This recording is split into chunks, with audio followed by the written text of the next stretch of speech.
Hey friends, Pastor Bill Walden here with Build Up the Church. God bless you. I hope you're doing great. Today's January 21st, 2024. Couple of thoughts for you out of the Gospel of Matthew, chapter 14.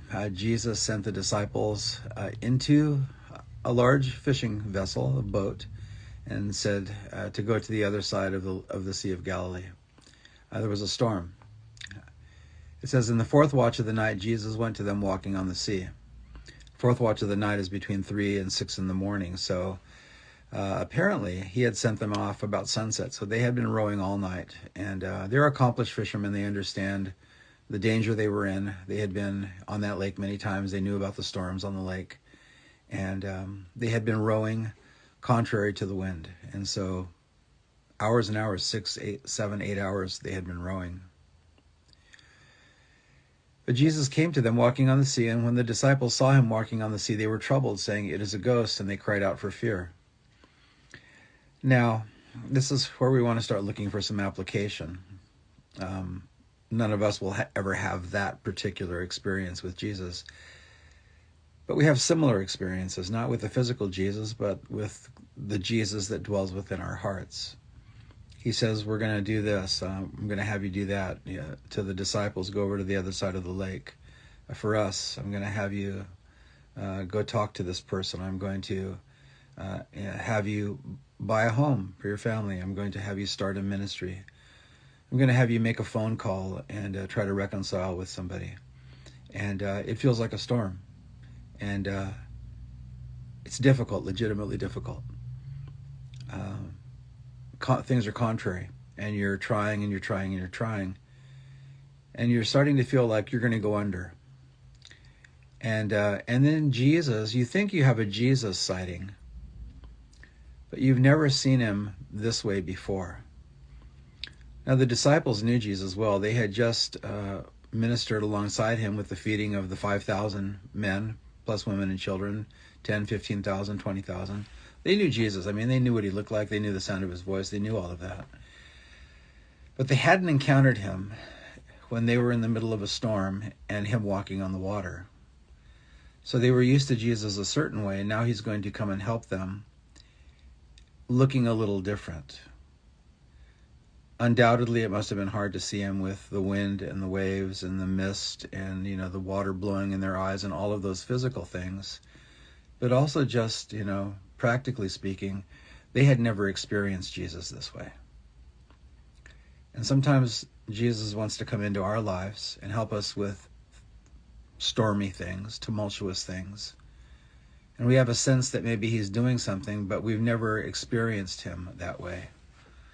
The deepest relationship of forgiveness that needs to be extended, not just a casual fault from one person to another, but the deepest thing, the hardest health challenge you've ever had, the hardest financial challenge you've ever had, the most challenging or seemingly challenging ministry calling you've ever had. Take it to the max. You've known Jesus in other things, but you haven't known him this way, in this situation. So he comes to them in a different way that they'd never known him before, and they thought it was him, but they weren't sure. Now, I love what they did. Peter, they said, it's a ghost. They cried out for fear, so they didn't recognize him at first. But immediately Jesus spoke to them and said, be of good cheer, it's I, don't be afraid. And Jesus wants to calm our hearts and give us peace. He wants us to be of good cheer. And he didn't say, be of good cheer, I'm going to calm the waves. He didn't say, be of good cheer, you guys are good fishermen and you're good sailors. He didn't say, be of good cheer, it's not going to last forever, this is only a test. He didn't say any of those things. He said, be of good cheer because I'm here.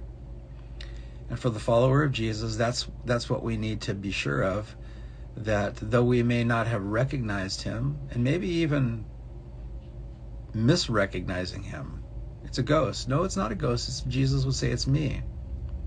Don't be afraid, I'm here. And that's the thing that we need to remember.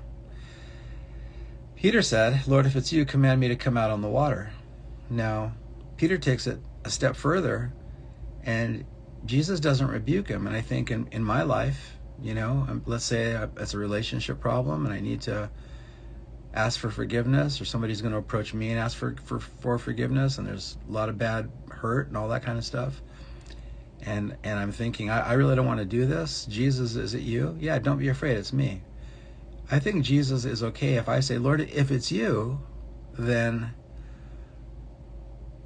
let them call me in the next few days. Lord, if it's you, change my heart. Lord, if it's you, let somebody else come up to me and say they've been praying for me about this thing. Lord, if it's you, then... And Jesus doesn't rebuke Peter. And I just think that's a great way to further identify Jesus in the middle of your storm. If it's you, Peter said, command me to come out on the water. So he said, come. And Peter got out of the boat, walked on the water to go to Jesus. Now, if you know the story, he was successful for a while until he looked at the wind and the waves, and then he began to sink after that. And Jesus reached out and saved him, got him back into the boat, and said, oh, you have little faith, why did you doubt? Well, I'm thinking, Peter, wow, what an amazing faith you had. And then you shifted your focus, and we don't want to shift our focus. If you've heard this story before, you've heard these applications. But let me wrap it up. The thing that I want to say is this. Not in a small storm, but in a big storm, and maybe in the biggest storm of your life. Maybe it's a call from the doctor. Test results come back, and it's really, really bad news, what we would say.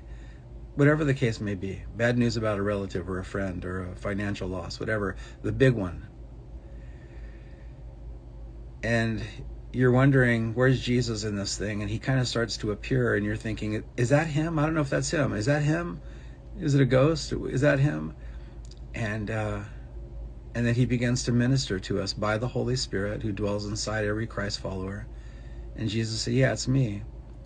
And then I think he's okay with us when we say, if it's you, then help me to know that it's you. And he will. So I think he wants to help us that way. So may God use these words. This is Matthew 14, 22 down to 33. Read the story. Do a little homework on your own, and dive into that and meditate on it. So hope it's a blessing for you. Thanks for watching. Bye-bye.